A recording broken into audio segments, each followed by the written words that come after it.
Ladies and gentlemen, please sit down. Good afternoon and welcome. I'm Jodie Francis, Head of Current Learner Services. This is one of more than 50 ceremonies being held this year for over 10,000 UTS graduates. I would now like to introduce you to the people here on the stage. Seated at the centre of the stage is Emeritus Professor Jill McHugh, who will preside over this ceremony today. The Emeritus Professor is joined today by Professor Isabel Carpin, Distinguished Professor, Law, Health, Justice, Faculty of Law, our occasional speaker. Professor Anita Stumkey, Dean of the Faculty of Law, who will be presenting graduates. Professor Sarah Denise, Associate Dean in Education of the UTS Business School, who will also be presenting graduates. The other people seated on stage are professors, academic and professional staff from faculties and institutes who have played such a large part in the success of today's graduates. It now gives me great pleasure to invite Emeritus Professor Jill McHugh to formally open proceedings.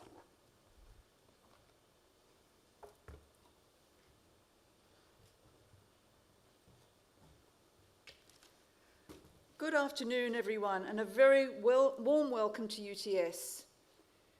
In the name of the Council, I declare this congregation of the University of Technology, Sydney, duly assembled.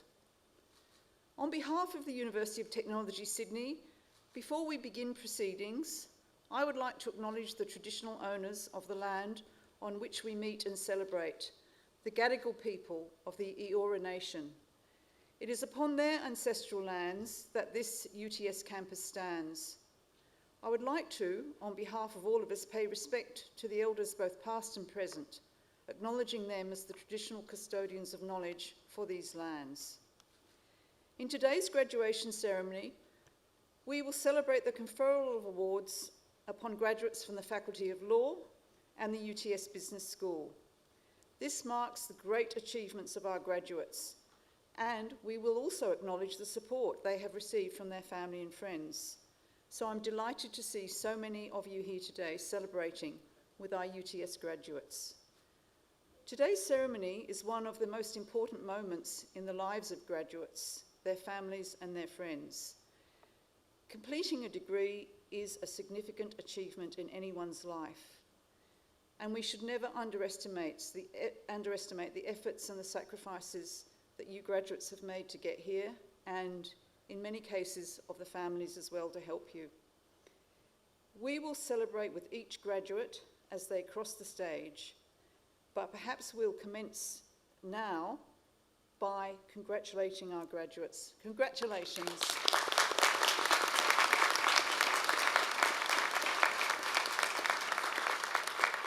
On behalf of the university, I would particularly like to express our appreciation for the patience of all of today's graduates and family and friends.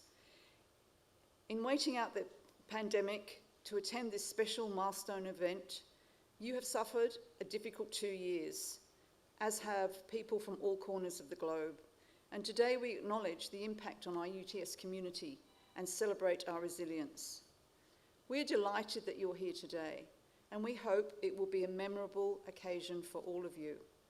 Graduation is very important for friends and family as well as graduates. And indeed, the university takes it very seriously. It's a great occasion for us as well.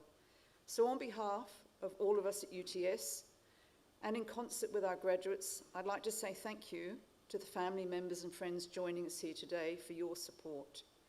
Graduates, can you please let your family and friends know how much we appreciate their support.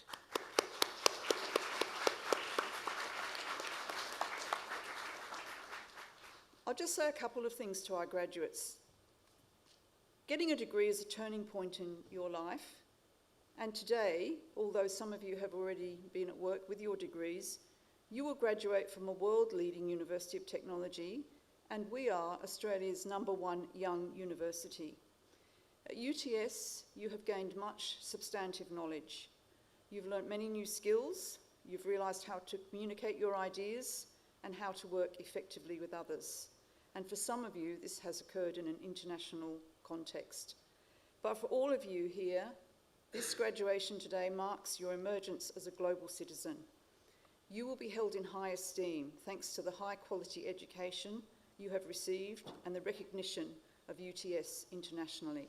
Please remember that with pride. As you launch into your careers, you will find that life brings many opportunities, but also some challenges. You may well enjoy exciting prospects across the world as borders open again. And importantly, you will have opportunities to influence lives and the quality of lives across the globe. Equally, the challenges you face have never been greater. Scrutiny and expectations from society are high and will only increase over time. So I'll just mention a couple of things to you. The first thing is to use your knowledge and skills in the best interests of humanity, including for future generations. As graduates from the faculties of law and business, you in particular have learnt how the world works. And at this time, we think especially about the importance of understanding the rule of law, the responsibilities of corporations, governments, and institutions in applying proper processes to ensure that our world is not overcome by tyranny. We think about the lives disrupted and the people denied jobs, education, and safety. Your contribution may ensure a more prosperous, inclusive, and sustainable society for people everywhere. So make sure as a UTS graduate that you leave the world a better place through your efforts and contribution. Another thing I'll say is that always remember throughout your career to maintain professional and personal integrity. I have no doubt that you will face, as all of us have and will do, many ethical dilemmas and challenges, personally and professionally. The professions you enter will have their own code of ethics and their own code of conducts and standards.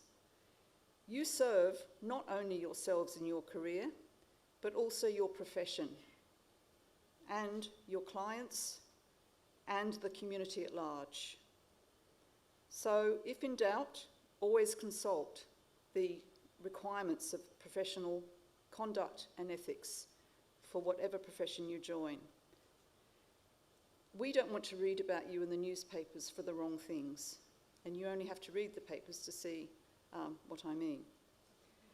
I'm going to ask you all as UTS graduates to remember to maintain that professional pride, because it is the ethics and integrity of graduates that have come before you that have established the fine reputation that UTS has, and you share that obligation to continue with that. So keep this in mind. Finally, please continue to enjoy the benefits of an ongoing relationship with UTS. Stay connected with us. This world-class institution can continue to help you on your learning journey, and we look forward to you continuing that journey, perhaps with further degrees or maybe some continuing education. In the meantime, you will join a group of over 245,000 UTS alumni around the world in various professions. That's a very powerful group of people. The Alumni Office will be your lifelong connection with UTS, no matter where you are or where your career takes you. On behalf of the Council of the University of Technology, Sydney, I congratulate all of our UTS graduates on their achievements in obtaining the awards for which you have qualified. Congratulations, graduates.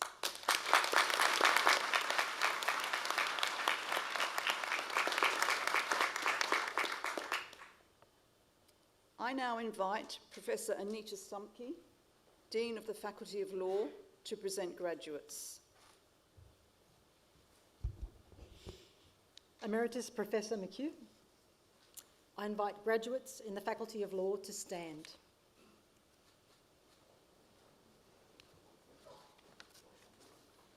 Emeritus Professor McHugh, the UTS Council has resolved that candidates recommended to it by the Faculty Board in Law are eligible for awards and have completed all requirements of a course of study approved by the Board and has conferred these awards upon them. Emeritus Professor McHugh, I now present those graduates from the Faculty of Law who are here before you to acknowledge the awards for which they have qualified. On behalf of the Council of the University of Technology Sydney, I congratulate graduates on their achievements in obtaining the awards for which they have qualified. Graduates, please be seated.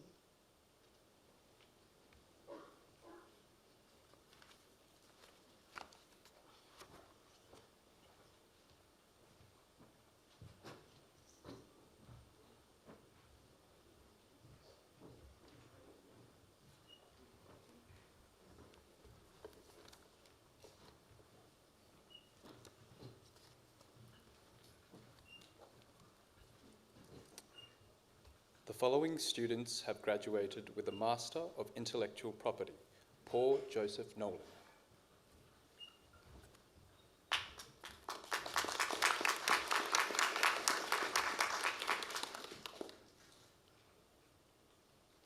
Master of Laws with Distinction: Sarah Marie Romanus.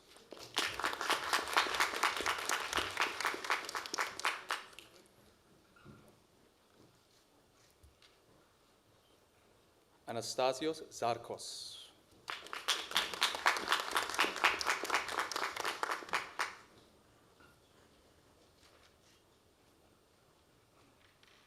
Master of Laws, Lily Law.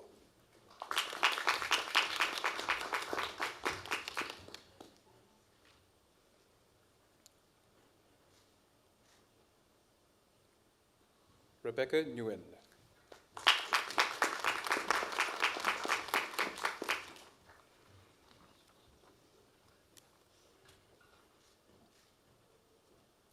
Elizabeth Wong.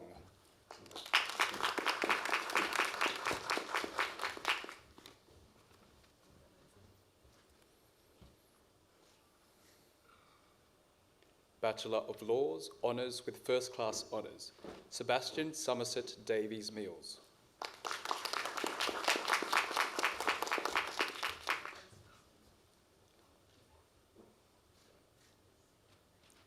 Shanae Lecornu.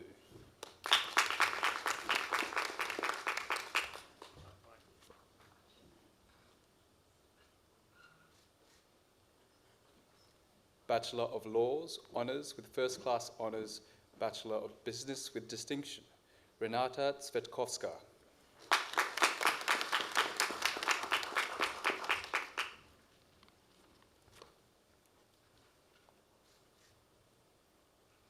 Ribal Hotait.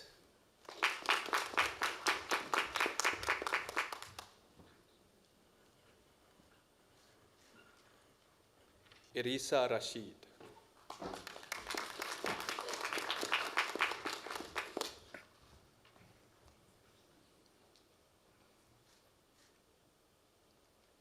Bachelor of Laws, Honours with First Class Honours, Bachelor of Economics, Jeremy Kwa Zhang.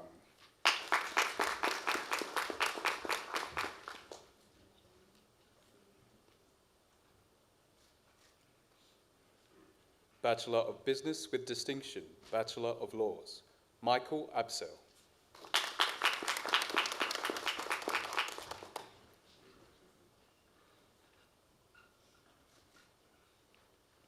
Benjamin John Amato.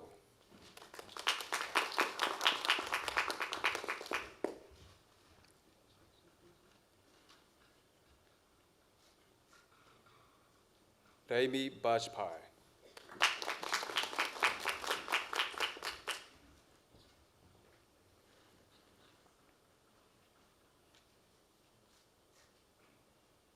Mitchell Alexander Beckett.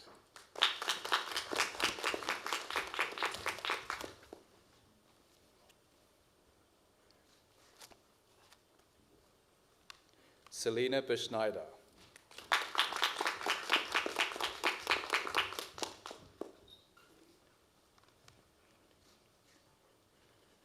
Elodie Jane Bethel.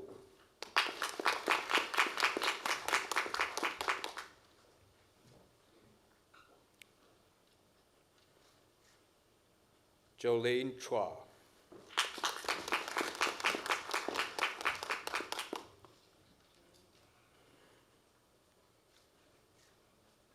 Elise Clark.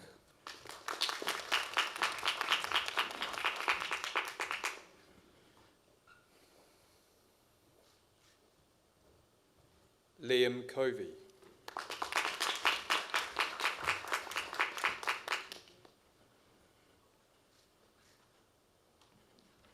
Patrick Joseph Daboul.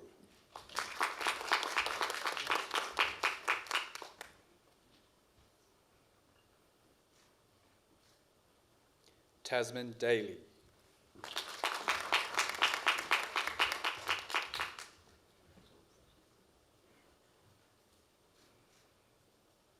Samir Garas.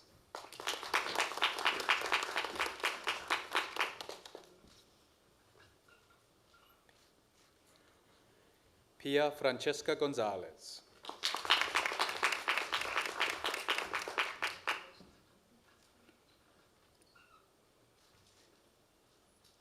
Victoria Suzanne James.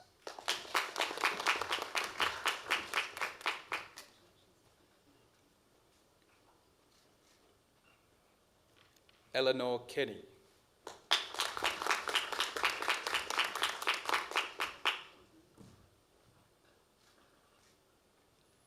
Hiba Khan.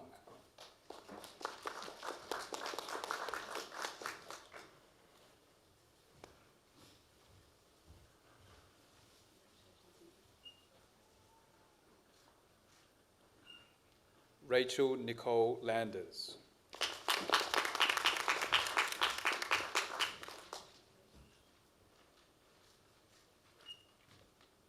Zishan Lim.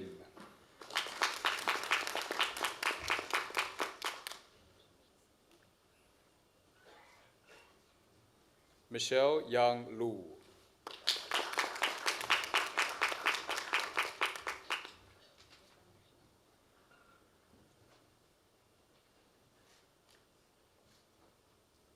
Molly McElroy O'Connell.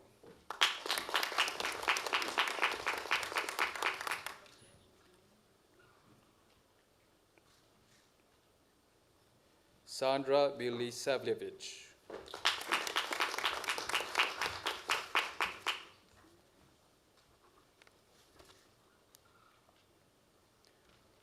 Musa Murad.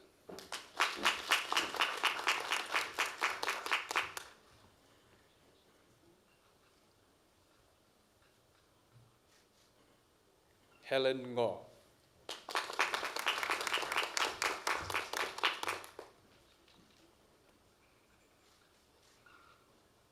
Yvonne Nguyen.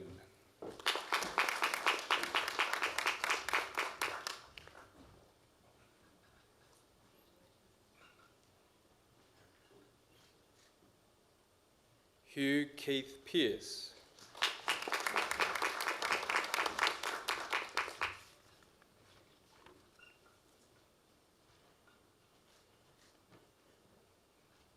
Mahin Jawaid Rajwani.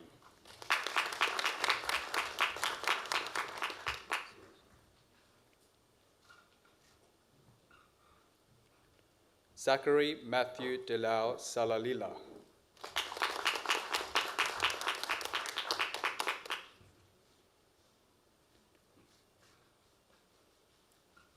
Tina Wang.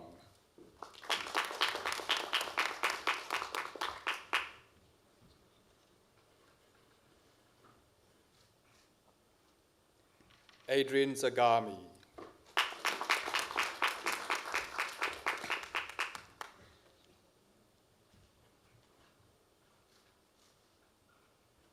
Laura Yue Zhang.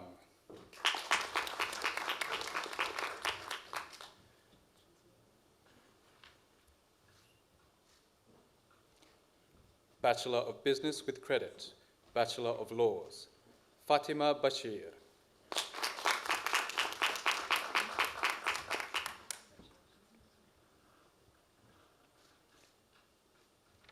Jamie Chan.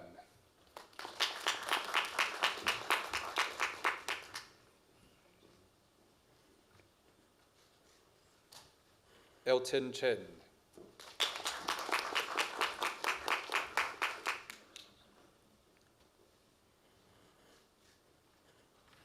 Mariam Darkmark.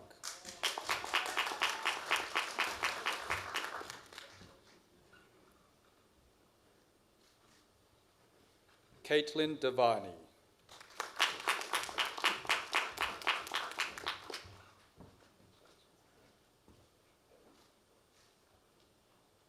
Mujtaba Ahmed Ibrahimi.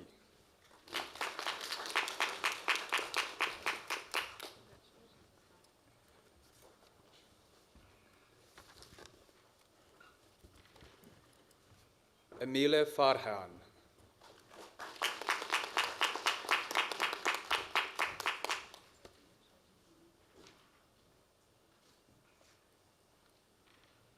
Taylor Fedele.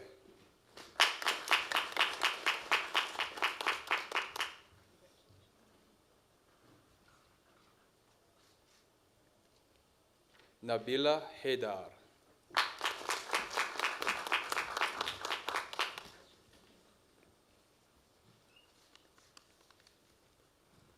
Georgina Dorothea Mesa.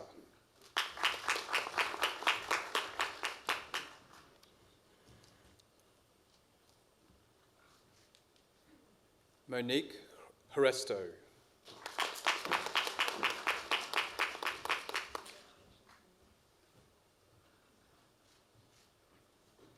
Lara Kara Ali.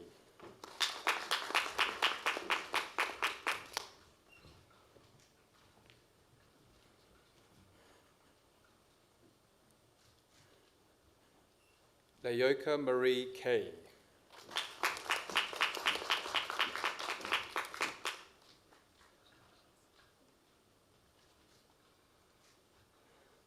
Michael Jian Hao Lee.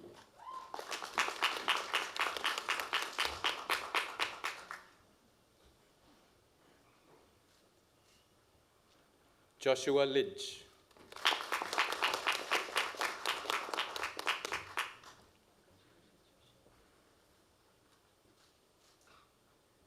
Ethan Mackenzie Bostock.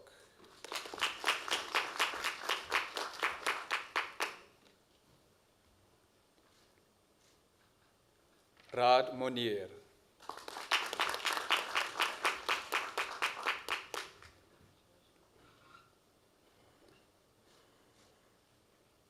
Alice Tan Ngu Nguyen.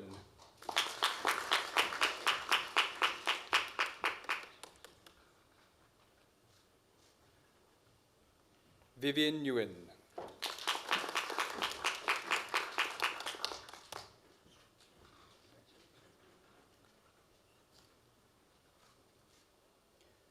Olivia Jane O'Rourke.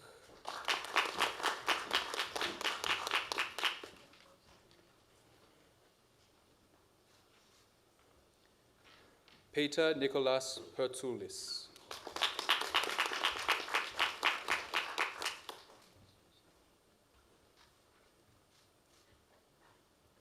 Marie Philopoulos.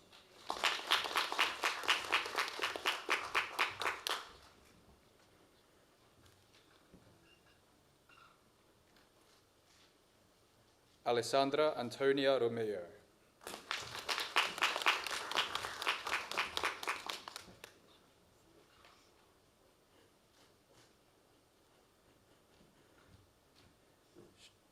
Sharifzadeh Shirazai.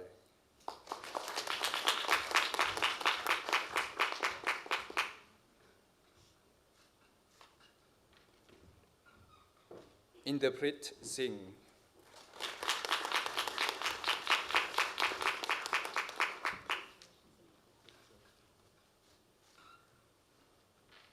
Chanel Surial.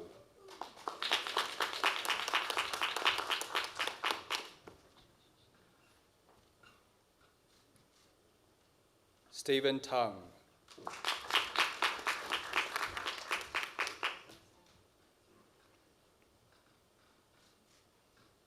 Christine Chan.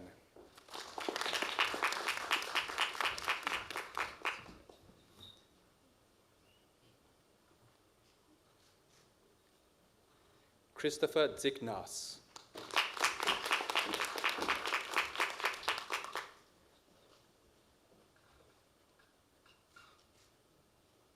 Tiana Marie Weber.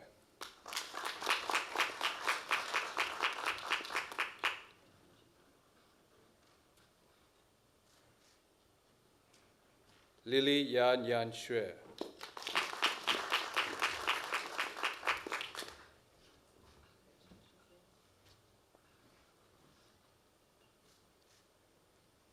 Anthony Young.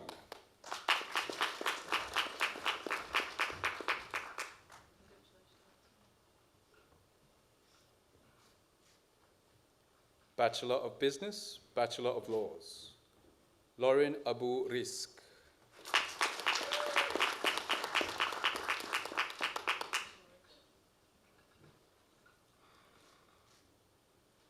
Isabel Jane Alvarez.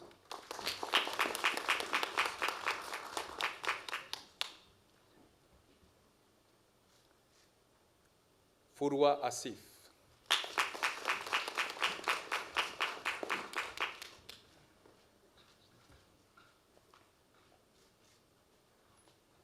Connor Stephen Bardem.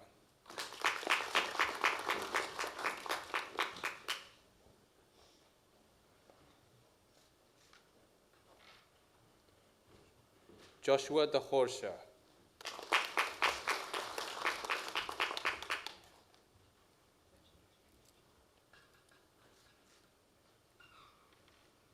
Aniela Dimento Haig.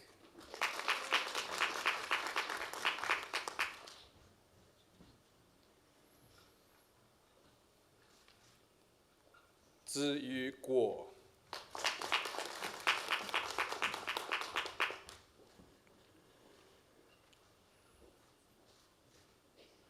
Kimberly Nguyen.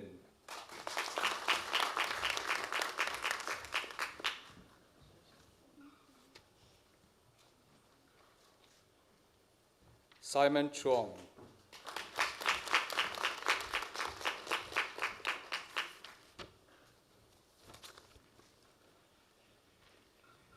Bachelor of Economics, Bachelor of Laws.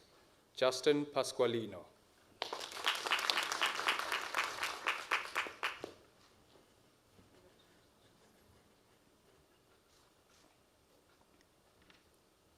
Bachelor of Laws. Armani Shaouk.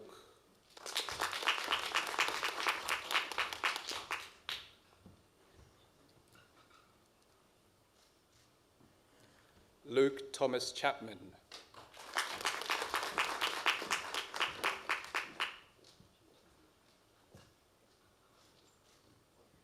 Joshua Michael Cully.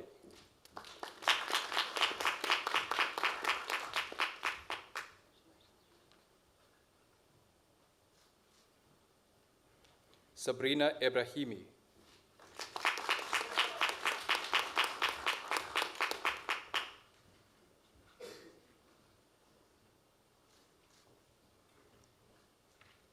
Liliana Joan Fante.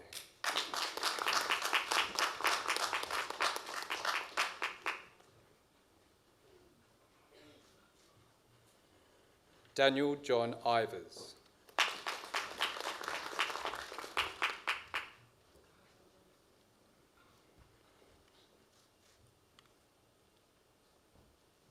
Mark Kedelarian.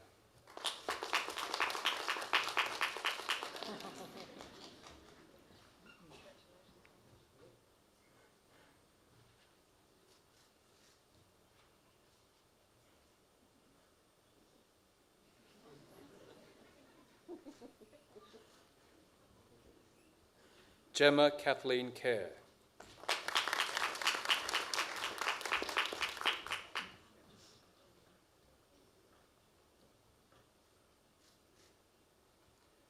Mayomi Hansini Kondasinger.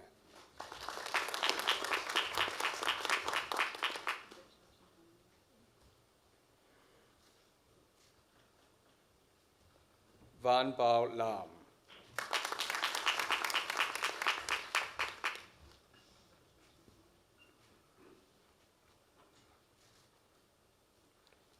Selena Renee Rodriguez Lanuza.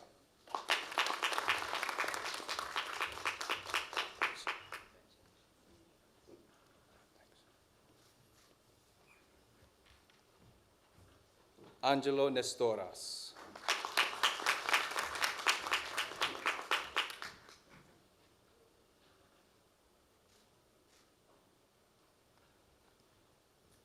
Michelle Nguyen.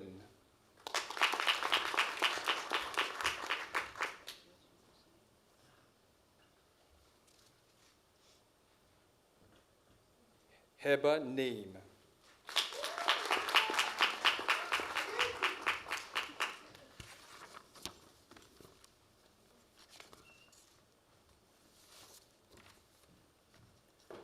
Tanya Singh Verk Chen.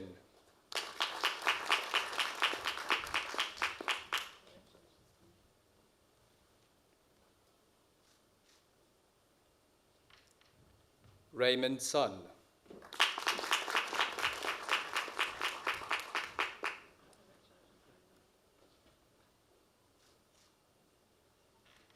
Ebony Tsukas.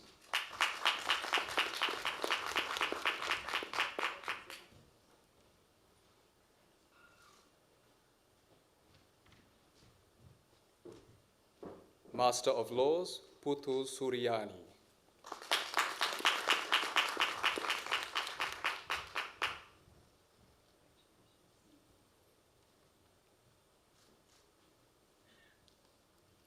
Bachelor of Business, Distinction, Bachelor of Laws, Julian Allen Kessel.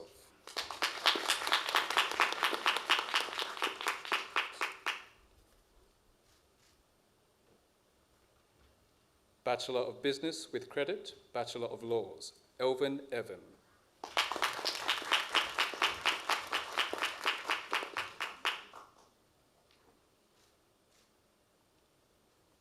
Bachelor of Laws, Justin Cho.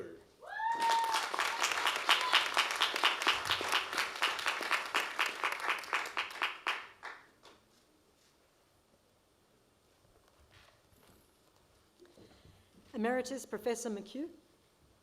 This concludes the presentation of graduates from the Faculty of Law.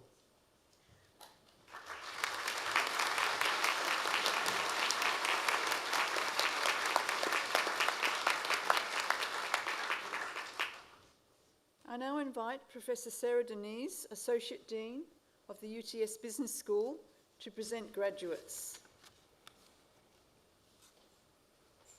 Emeritus Professor McHugh, I invite graduates in the UTS Business School to stand.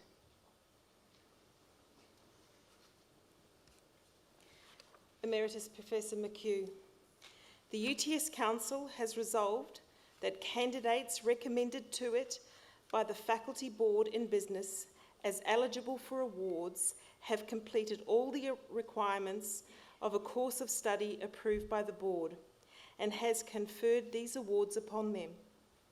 Emeritus Professor McHugh, I now present those graduates from the UTS Business School who are here before you to acknowledge the awards for which they have qualified. On behalf of the Council of the University of Technology, Sydney, I congratulate graduates on their achievements in obtaining the awards for which they have qualified. Graduates, please be seated.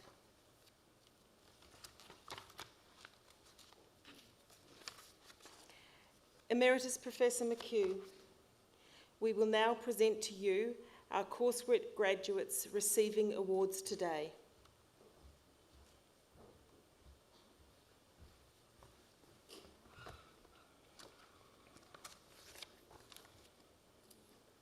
The following students have graduated with the Bachelor of Business with Distinction. Jan Brudreich.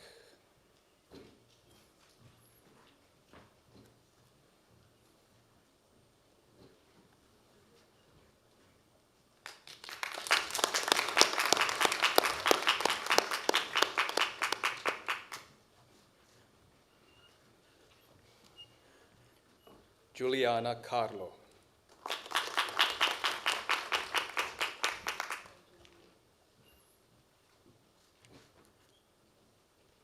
Madeline Cavallaro.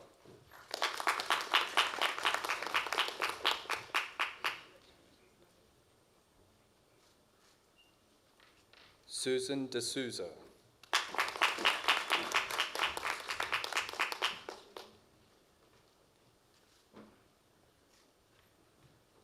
Bianca Zofia Francipane.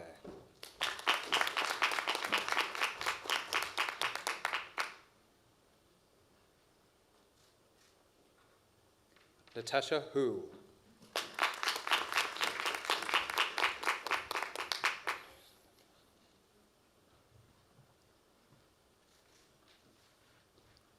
Talia Matisse Ladelfa.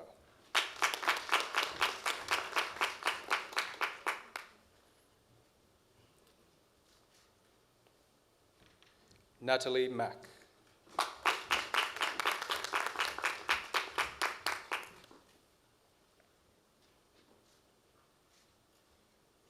Daniela Marquez Artiles.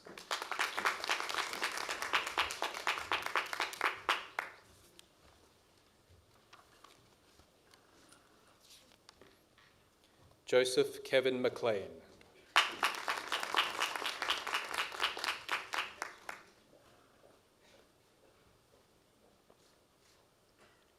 Oliver Allen Miller.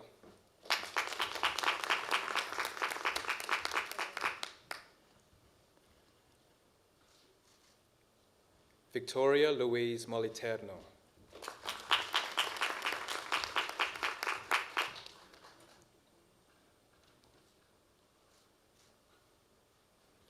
Philip Muawad.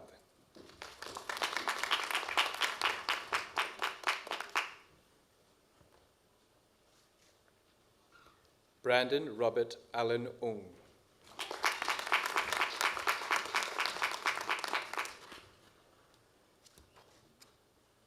Samuel Arthur Papadimas.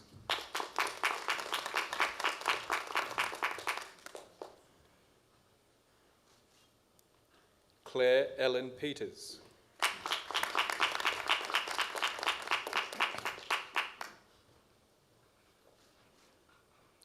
Madison Reynolds.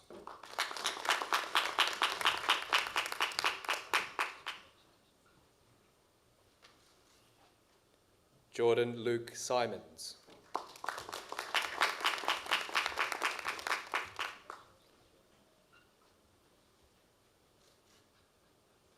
Taylor Williams.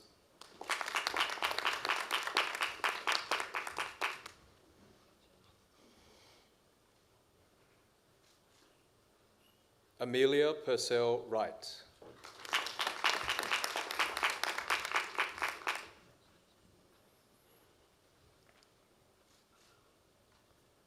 Bachelor of Business with Distinction, Bachelor of Laws with First Class Honours, Diploma in Languages, Svetlana Zarkovich.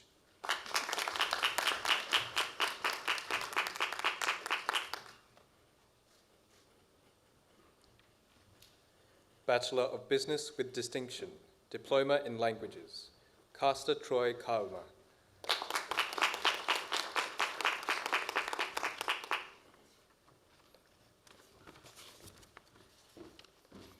Bachelor of Business with Credit, Terry Andriodakis.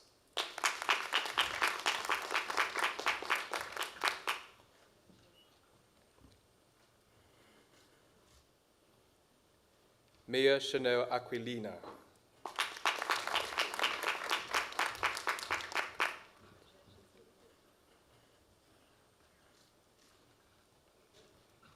Alana Carmen Azzopardi.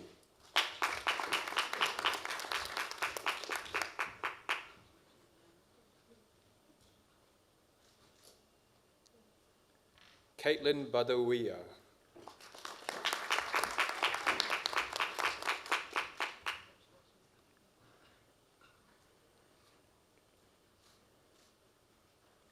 Jolly Marie Batak.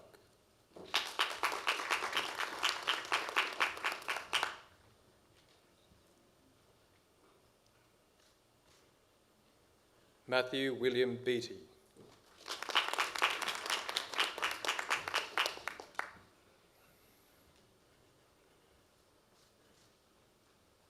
Nadia Brenda.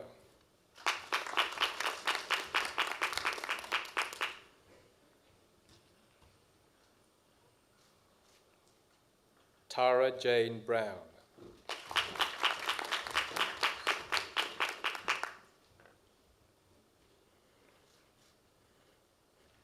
Yuvraj Singh Chahal.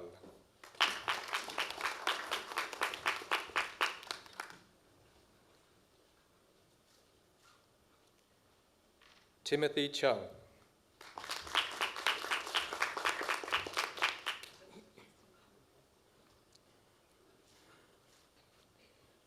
Sam Anthony Sividin.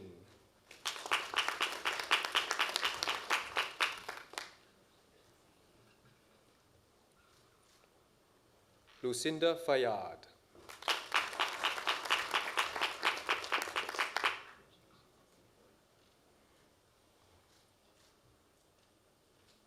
Daniel Howie.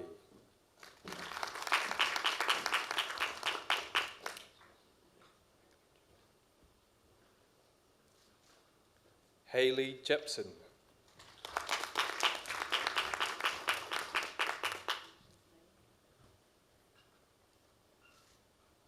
Serena Lam.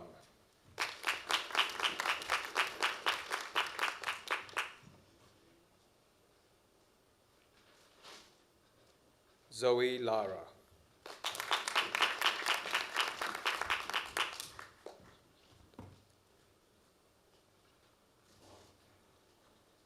Christina Lesko.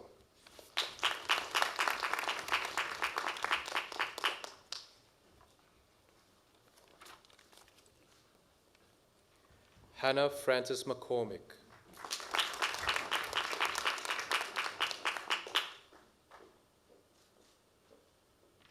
Amanda Ong.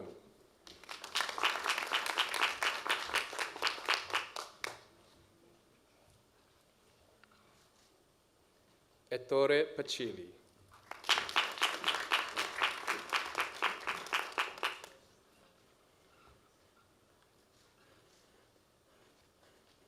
Isabella Pipolo.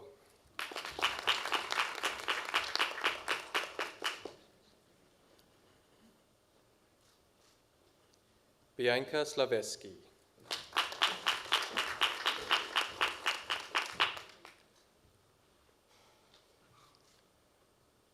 Hannah Viljoen.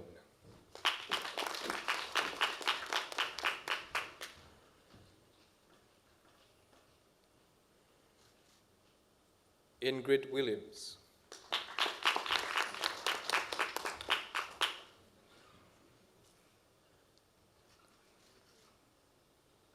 Catherine MacArthur.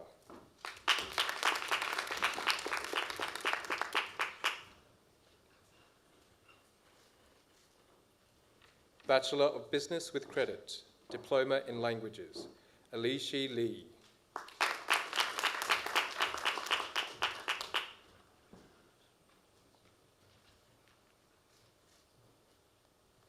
Bachelor of Business, Adrian Akavong.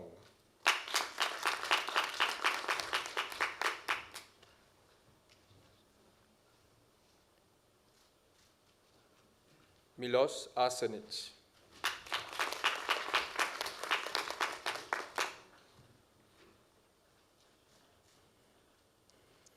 Lena Giav.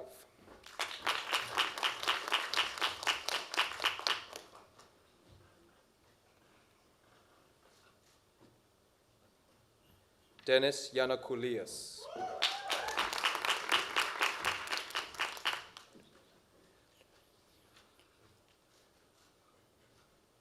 Larissa Sylvia Jardina.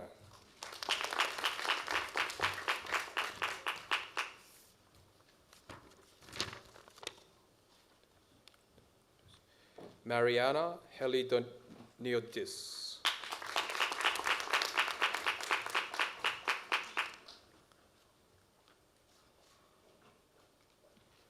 Jeremy Quee.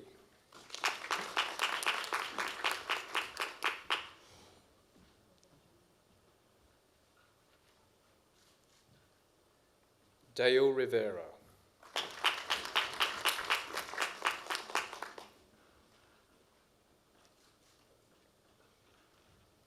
Edward Osmond Wrong.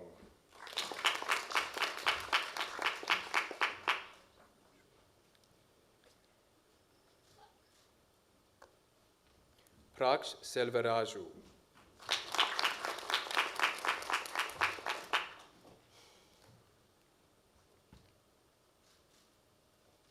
Sharbel Sukhar.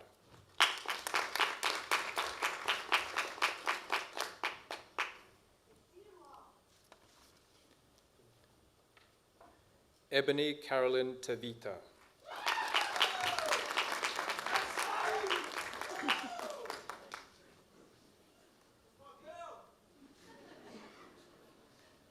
Stephen Westrop Evans.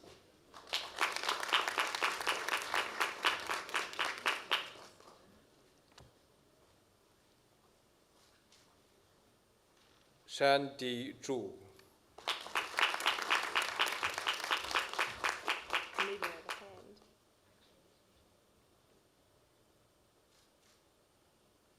Bachelor of Business with Credit, Kelly Choi.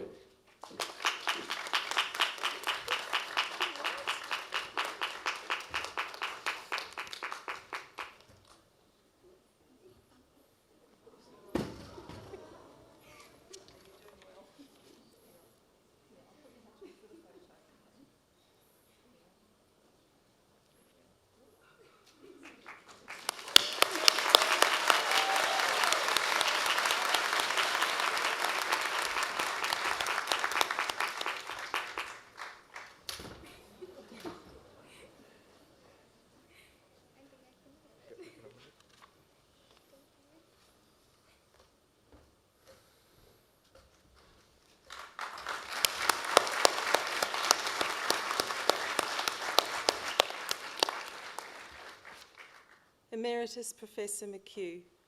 This concludes the presentation of graduates from the UTS Business School.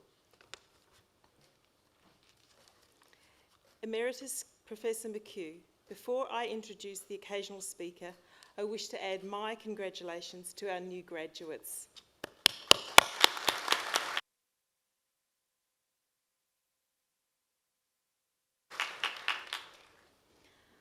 Our occasional speaker today is Distinguished Professor Isabel Carpin.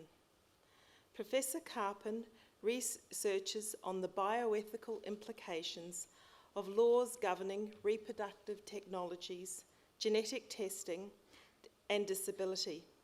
She explores the challenge posed by new biotechnological developments on legal understandings of normality, disability, individuality, and family.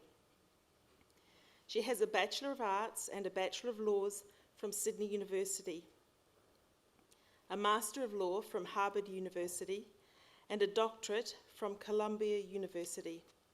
Professor Carpin joined the UTS Law faculty in February 2009, having previously worked at the University of Sydney from 1994 to 2008.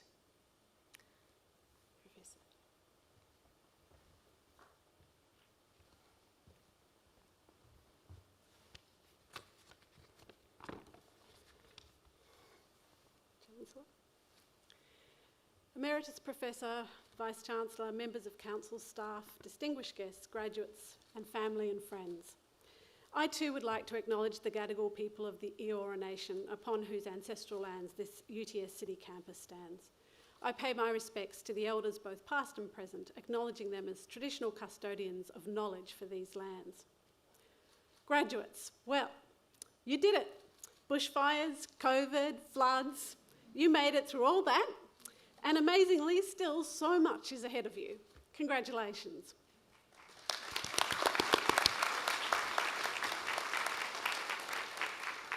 As you just heard, I'm a professor here at UTS, and some of you may already know me from constitutional law or one of my health law electives. So hello to you guys if I've taught you before.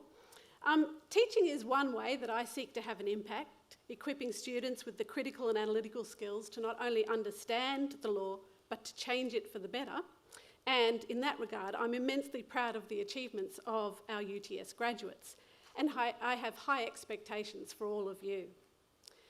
The other way I've chosen to have an impact is through my research, and I want to tell you a little bit about that research and how I got to be doing it, to give you an idea of the possibilities that lie ahead for you. So, as you heard, my research work critiques legal and regulatory policy as it applies to people and their bodily bits and pieces.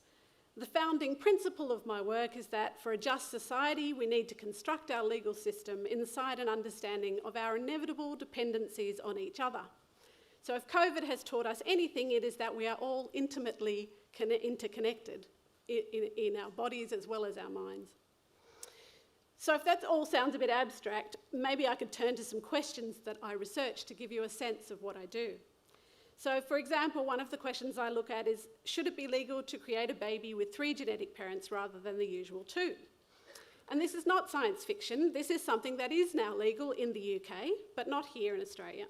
The third parent donates mitochondrial DNA, and that's a cure for mitochondrial disease. Another question I look at is, should it be legal to create artificial gametes from skin cells? 2, theoretically, so that a single individual could fertilise their own eggs with their own artificially created sperm, or vice versa.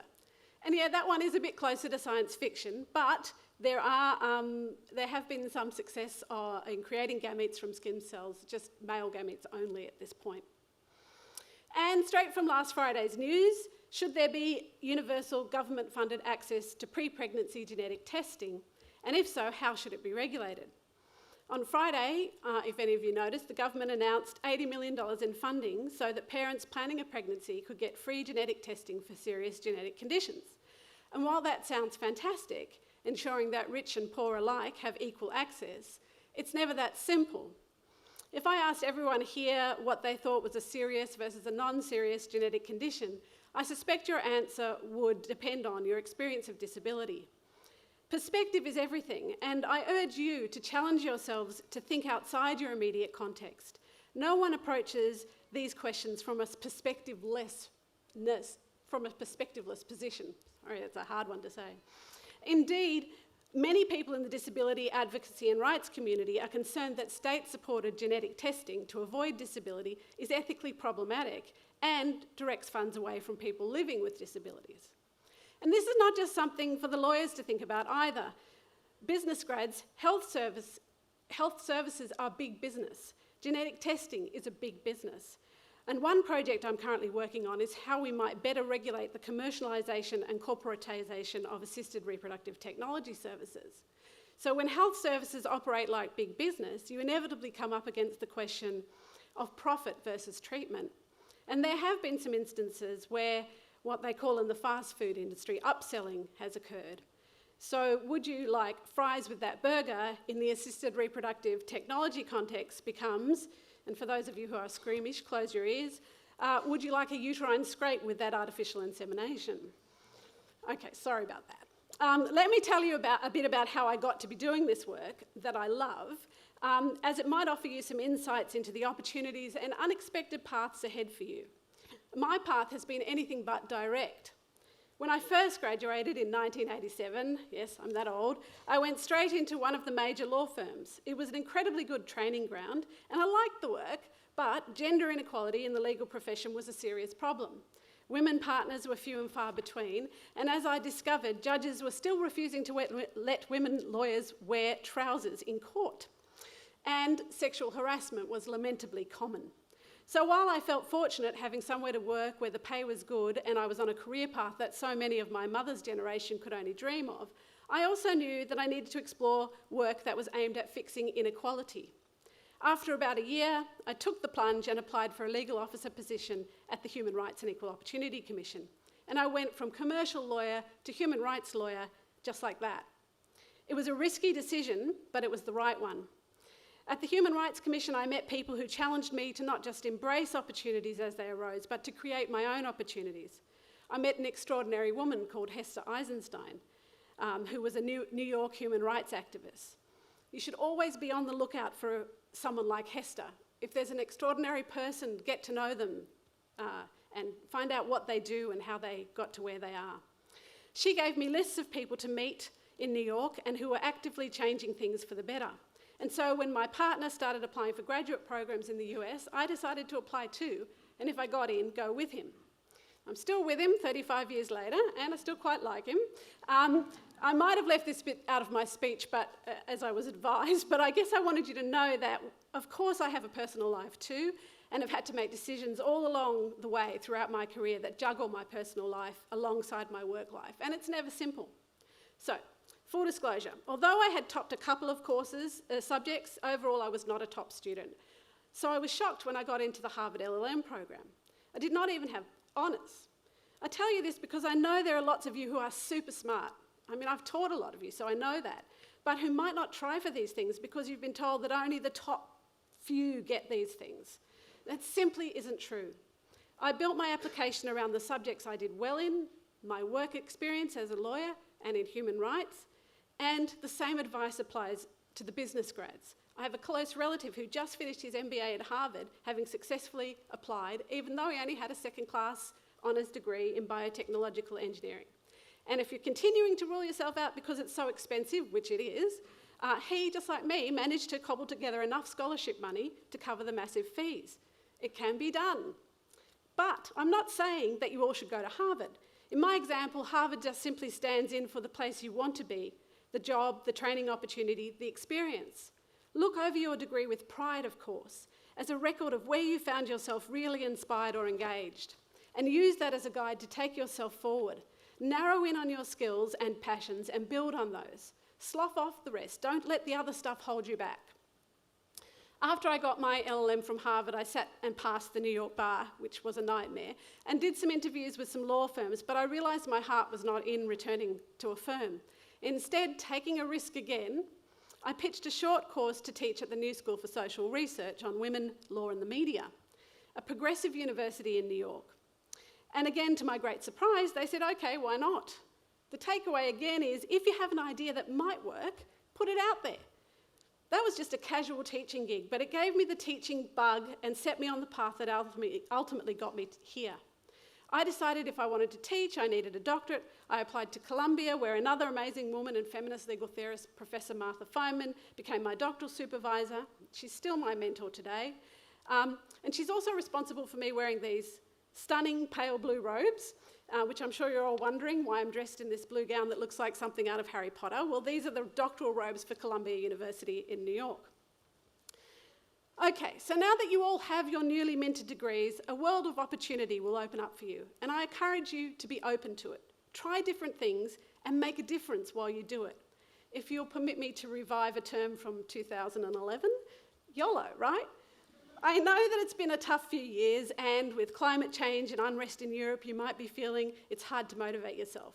But the thing about a law degree and a business degree is that it's like a jetpack. It can propel you forward in whatever field you attach it to.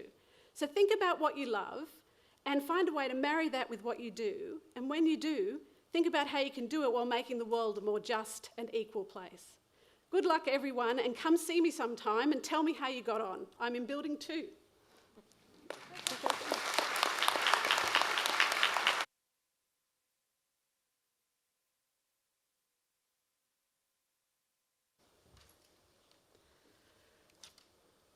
Isabel, Professor Isabel Carpin, thank you for such a thought-provoking address. This is a very important day for UTS graduates, and you've spoken from the depths of your research, but also some insights from your personal experience, and we appreciate that. Thank you.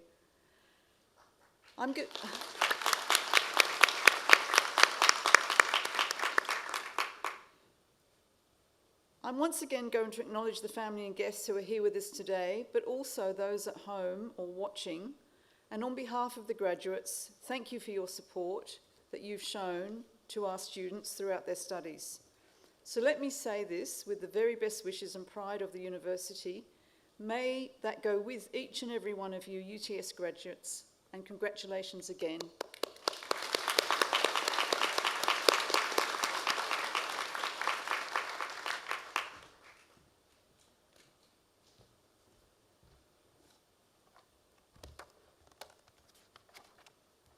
Ladies and gentlemen, this concludes the formal proceedings of the ceremony this afternoon. The academic procession is about to leave the Great Hall. Will the congregation please rise for the academic procession?